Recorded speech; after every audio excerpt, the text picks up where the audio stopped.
Hai guys, hari ini aku mau sharing nih ke teman-teman semua bagaimana sih mengatur untuk plot-plot pengeluaran dari pendapatan kita selama 1 tahun versi dari perencana keuangan yang bersertifikat AWP. Azek.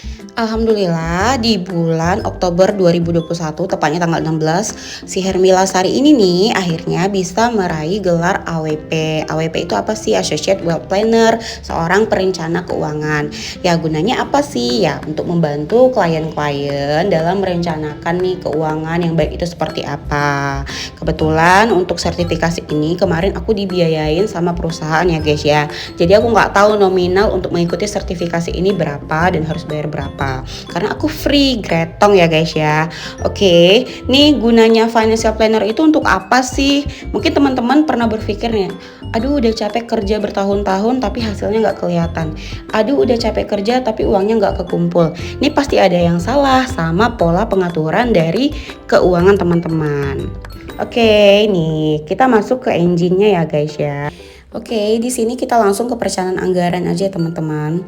Perencanaan anggaran itu gunanya apa sih? Ya untuk menghitung ya pendapatan kita selama ini itu plotnya udah benar atau enggak, plot yang baik itu di mana.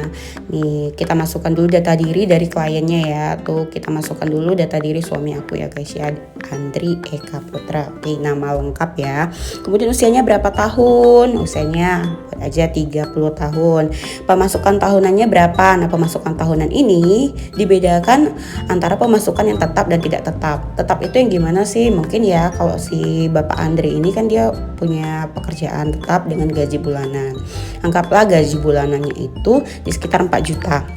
Kita kalikan dulu 1 tahun berarti di 48 juta. Nah Bapak Andre ini punya bisnis nih di luar dari pekerjaannya. Nah bisnisnya menghasilkan berapa? Anggap aja 5 juta per bulan. Kita kalikan setahun lagi 60 juta. Berarti total pendapatannya 108 juta. Nih pos-pos yang harus dikeluarkan Bapak Andre. Yang ini ya yang seharusnya pos-posnya itu gimana sih nih? Langsung kita zoom aja. Oke guys, nih pemasukan tetap dari Bapak Andre disetahunkan itu di 48 juta. Pemasukan tidak tetap dari Bapak Andre jika dihitungkan tahun dia di 60 juta, total pemasukannya di 108 juta. Nah, 108 juta ini kalau di breakdown yang seharusnya sesuai dengan financial planner itu di berapa sih gitu.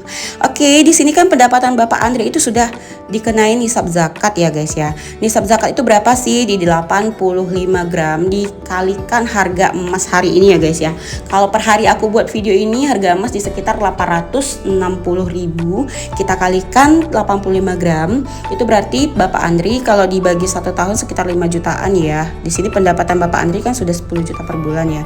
Berarti sudah dikenakan nisab zakat. Nah, zakatnya berapa sih? Ya, zakatnya itu di 2,5%. Jadi kita hitung dari 108 juta, 2,5%-nya berapa? Di 2.700.000. Oke, terus ada yang namanya pos hutang produktif. Oke, aku nggak usah panjang lebar di pos hutang produktif atau pos hutang konsumtif ini ya. Nanti kita buat di video selanjutnya. Ya masuk kriteria hutang produktif itu apa? Hutang konsumtif itu apa? Yang jelas kalau hutang produktif itu nilainya sewaktu-waktu di masa yang akan datang itu akan bertambah ya guys ya. Jadi di sini minimal kalian itu harus punya 20% ya guys, itu minimal. Berarti boleh dong kalau nanti surplus kalian tambah hutang produktifnya. Oke, pos hutang konsumtifnya maksimal di 15% ya guys ya. Jadi tidak boleh lebih dari 15%. 15%-nya berapa? Di 7.200.000 ya guys. Kalau kalian punya cicilan mobil, cicilan kendaraan, cicilan beli-beli barang mewah itu jangan lebih dari 7.200.000 jika pemasukan kalian setiap tahunnya di 108 juta. Ini pos hutang konsumtifnya setiap tahun ya guys ya, 7.200.000 aja.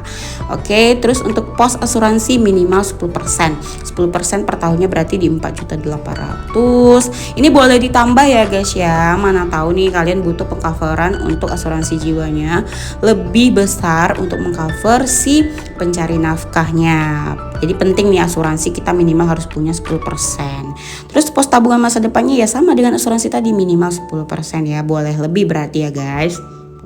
Nah, ini pos belanja masa kini. Pos belanja masa kini itu artinya untuk pengeluaran kalian sehari-hari ya guys ya.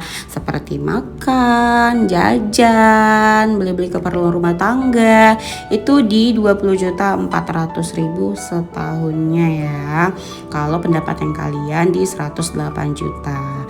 Oke, ini yang apa yang disarankan ya guys, kalau misalnya kalian meminta bantuan jasa seorang financial planner untuk menghitungkan pos-pos pengeluaran kalian, itu untuk dasarnya seperti ini guys. Oke, berarti total anggaran untuk pengeluarannya itu di 48 juta. Jadi masih surplus nih teman-teman di 58.500.000. Jadi surplus ini mau dikemanain nih Kak? Oke, surplusnya itu boleh teman-teman tambah hutang produktifnya, boleh tambah asuransinya, boleh tambah tabungan masa depannya, atau buat jaga-jaga dana daruratnya ya guys ya. Oke, jadi ini contohnya ya guys. Ini dibuat oleh Hermila Sari AWP Azik, perencana keuangan pribadi.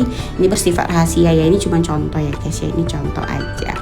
Oke, kalau misalnya surplusnya ini kebanyakan ya, bisa juga teman-teman masukkan plot untuk iswaf. Iswaf itu infak sedekah wakaf di 7,5%, sekitar 8.100.000 per tahunnya. Alangkah baiknya sih ditambah ya guys ya dari surplus tadi.